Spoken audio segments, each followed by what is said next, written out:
This presentation is looking at the modelling of swales within InfoWorks ICM or CS.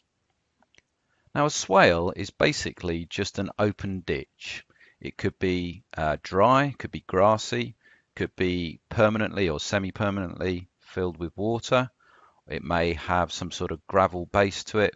But basically what we're talking about is just an open ditch which has the ability to lose water either from its base or from its sides.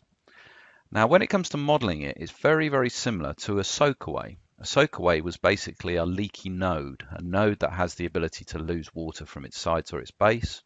A swale, very, very similar, just a link which has the ability to lose water from its sides or its base. So we can see that we get an inflow from it, can either be a direct inflow along its length or an inflow from the node upstream. And as I said, we have the ability to simply lose water through infiltration as a function of the depth of water in the swale itself.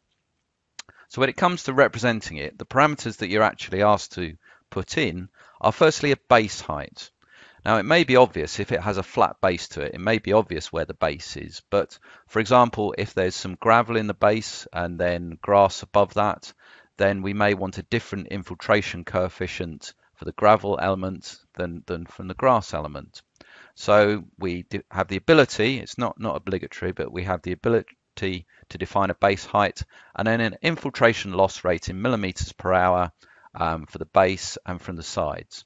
So the software looks at the depth of water, it works out the area of the base and the sides which is exposed, it multiplies that by the infiltration rate, and that gives us a loss rate in millimeters cubed or meters cubed per second or per hour, but it's a flow rate out of the sides and out of the base. And we can't lose more water from the swale than we have water traveling in it. So at most we'll just get no exit from it at all. All the water will be lost through infiltration. But generally there'll be some loss through infiltration and some will carry on further downstream. So when we look at the results, what we see is the blue line on this graph represents the depth in the swale, and the black line represents how much is being lost through infiltration. And we see the different scales on the left and on the right there. So very simply, we see that as there's a greater depth of water in the swale at a particular time, then we have a greater infiltration rate. And that's because more of the sides of the swale are being exposed.